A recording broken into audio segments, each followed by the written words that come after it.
comedian amanyikidwa nga Kafel Innocent Toby ali mu maziga Gadala Tobias.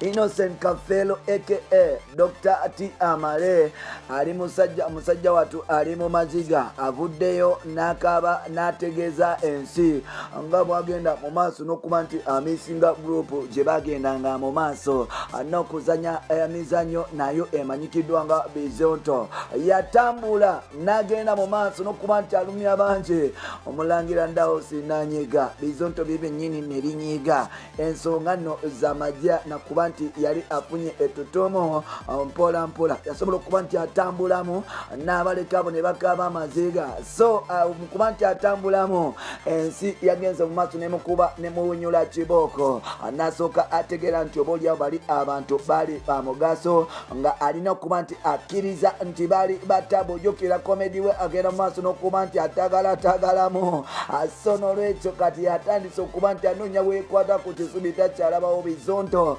bigenda n'omu maaso n'okuba nti bikuba zihiti buli sikiti gye birete egenda mu maaso n'okuba nti epaalabo paazi eraluka bannayuganda ne bagenda mu maaso n'okuba nti bajagala tebuzibu kyate butunuulira ye ku sayidi ye buli kimu kye yali akola oba olyawo kigenda mu maaso n'okuba nti kitabuka jjukira ennaku zino akola ne BBS omusajja ono eyali comedian ow'ettabu kati yafuuka reporter w'entertainment ayimirira mu kamera kubuuza basita bibuuzo kwegamba kati yefula upcoming star byagenda mu maaso n'okuba nti bitagala akabya amaziga agambye omulangira Ndawusi munsonyiwe agambye Bizonto I miss you so much munsonyiwe kati story ki akabadi banamukkiriza okuddayo oba nedda ate nga tugenda kuba nti tukutusako ne story endala the hit machine the legendary the East African boy the baddest East African heavyweight Dr. Jose Chameleone na bwekityo asobola okuba nti yeggwako ne firebase soldier mukono amanyikiddwa nga J Chameleone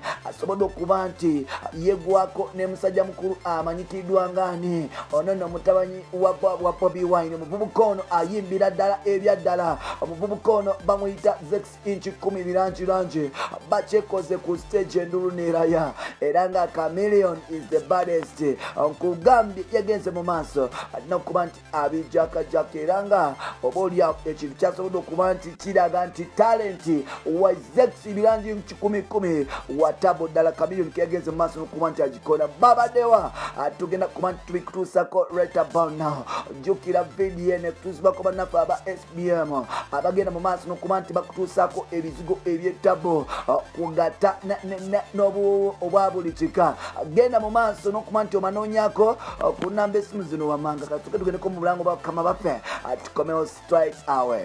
SBM House of Fragrance. We deal in all types of fragrance, mists, lotions, creams, shower gels, face and body oil perfumes.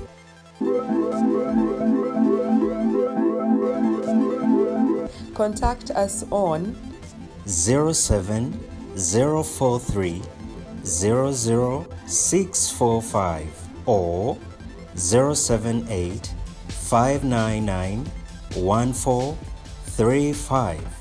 We deliver to your place of convenience.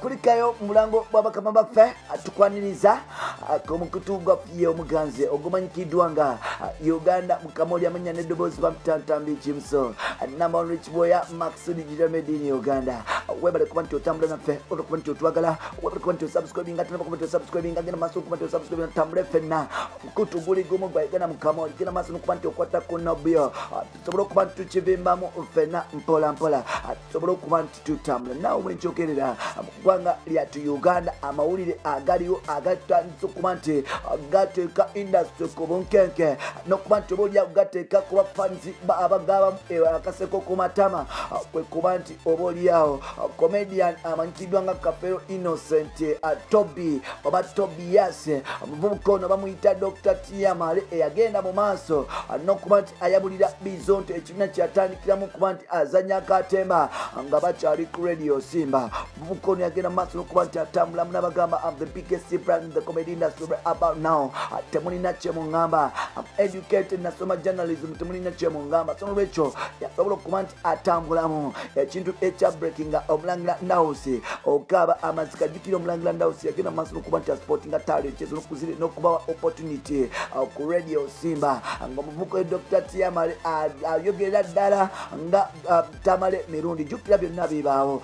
Tamale mirundi yagenda mu maaso n'okuba nti bambi yamunoonyako ku Radio Simba. Omuvubuka ono nakuba hit radio nesitandika okuba nti zimulwanira TV nesikira mu maaso n'okuba nti zimulwanira nga yogayoga yagenda ku BBS Telefina yayogera bintu bingi sobola okuba nti akola byakola era ng'oba olya abantu bagenda mu maaso n'okumunyigira abamu abaali bakola naye bwe yatambula Bizonto byagenda mu maaso n'okuba nti bikola era nga byagenda mu maaso n'okuba nti bifukira ddala eby'ettabo through their works.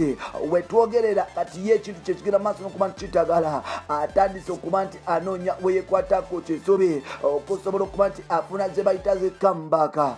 Wetwogerera agenze ku social media ze n'aleka n'assa ebbali ebintu by'okuswala kiyite pride n'asobola okuba nti oba olya akkiriza avuddeyo n'agamba nti I miss Bizonto. Yes, I miss Bizonto mpola mpola. Kikulaga nti oba olyawo ayagala kudda mpola mpola. Ekibuuzo kiri kimu, Bizonto binakkiriza boyo n'okuba nti addamu okuba nti abeegattako oba bigenda kumulaga bina nga ye bwe yakola mpola mpola. Nkyebuuza Fat Million Island nkutumiddeko Fat Mill nkyebuuza nti Bizonto binagenda mu maaso n'okuba nti oba olyawo bidda bisonyiwa Mukama nkiddwa nga Dr. Amale oba bijjagenda mu maaso n'okuba nti oba olyawo bimuboola. Tunaawulira mpola mpola katusobole okuba nti tutambula tuvaawo awo mpola mpola tugende tukkirire paka mu Lion Island Musical Empire, Lion Island Military Music Group, Lion Island the founder of the showbiz music in Uganda, Lion Island boss Dr. Joseph Gadimba Mayanja J. Chameleone, the legendary, the baddest made in Uganda. Oyo notakuba nebakuba J. Chameleone, legendary. Wetwogerera J. Chameleone basobola okuba nti begwako ne Firebase Soldier ku stage mpola mpola. Chameleone yasobola okuba nti atambula n'agenda mpola mpola straight out up to stage nga 6 inch 10 birangirangi okuva mu Firebase Army, okuva mu Firebase Crew, the ghetto pew pew, the ghetto soldier ng'agenda mu maaso n'okuba nti akuba. Surprisingly Chameleone yazze n'atandika okuba ennyimba, n'atandika okuba nti bawe Zex yabadde betwala mpola mpola mu freestyle ya mpola mpola nga Zex agenda mu maaso n'okuba nti akuba akayimba bakayita batya. Yes, ratata ratata. Chameleone naye n'ayingira n'akuba akayimba akamanyikiddwa nga Kigwa leero. Enduulu yakubye Chameleone ne bagenda mu maaso n'okuba nti behaginga ne Zex inchi 10 birangirangi nga Jose Chameleone yavuddeyo n'akonamu stamp n'abagamba nti ono omwana asabula n'agamba gwe bannayuganda just ono omwana mumuwe kutu Zex inchi 10 birangirangi watabo. Jjukira Chameleone oyo Chameleone oyo asobola okulaba talent ezigenda mu maaso n'okuba nti obulyawo zijja asobola okufuna n'agamba nti ono this guy alina potential. Since is the legend yavudde n'akonamu stamp wepa n'agamba 6 inch 10 6 inch 10 birangi talent ndala. Jjukira wabaddengawo embeera egamba nti obulyawo Chameleone tasobola kuba nti endosinga abayimbi bava mu Firebase naye ng'ate Mayanja family buli lunaku egenda mu maaso n'okuba nti endosinga abayimbi abava mu Firebase okulaga nti olyawo bya bululu byaggwawo politics balinako obuzibu. Era nga recently musajja mukulu amanyikiddwa nga Palacio yalabikira mu katambi ka Dax Vibes mpola mpola ate nga ne J. Chameleone agenda maaso n'okuba nti asodiyamu Bobi Wine kwogata ne Dax Vibes ne basajja bakulu amanyikiddwa nga yes Zex 10 buli lubesanga ekikulaga nti Chameleone wa low fit is musically a genius and born to be the king. Mpola mpola Chameleone ulagambye Zex kikumi birangiranyi nti oli wa tabo. Zex nagamba nti nkyazi kuba namugamba champion webale kuba nti onzikiririzaamu. Kizibu nnyo okufuna omuntu ow'etabo nga gwe. Najja nakkiriza nagamba nti ono omwana akuba. Ajjukira ne mu ghetto search oyo muvubuka amanyikiddwa nga ghetto search zaliza Bobi Wine. Oyo muvubuka yagenda maaso n'okuba nti aziwangula wonna newankubadde nga ate mu bakyala waliwo omuyimbi amanyikiddwa nga Serena Bata.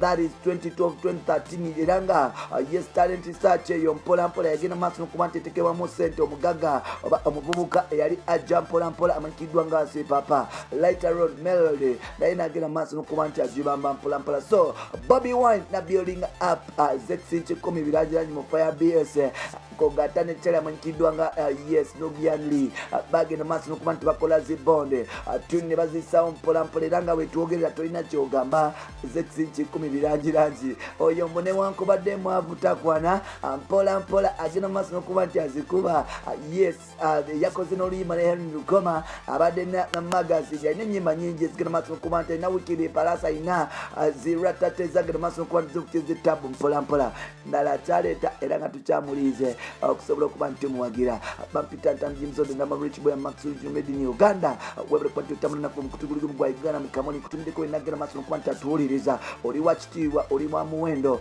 tovola batugenda maaso n'okuba nti kutusaako mpola mpola promise America promise yes promise Rihanna Kenzo ogamba otaka byebe big up on yourself Fatuma nawe kutumideko gwe kachali gwe Dorine abadola nawe kutumideko abonna bawagizi banga babeera ne bampolereza yes ready more ogamba otya Fad Leon Islander ogamba otya Fad Neil oyo yenno yagala Chameleone era nagamba ti Rich Boy yankwagala nnyo ogamba otya Team Rocan Media Team Uganda Mukamooli big up on yourself General MC Morgan now plapana nengamba Morgan wange akyali katukomewo mu part 2 bye bye matumideko mpola mpola Toli mwana Chameleone sesina njiranji Toli na muzika wenyumira baba banji Owash Fani wama mama Waga Toli mwana Chameleone sesina njiranji Abakwara sesina njiranji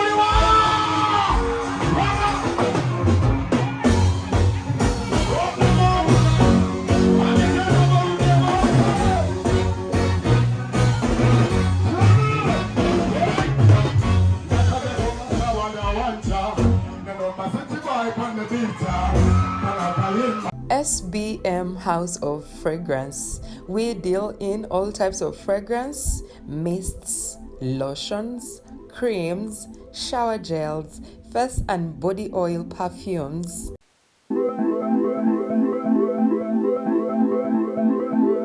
Contact us on 07043 00645 or 078 599 1435. We deliver to your place of convenience.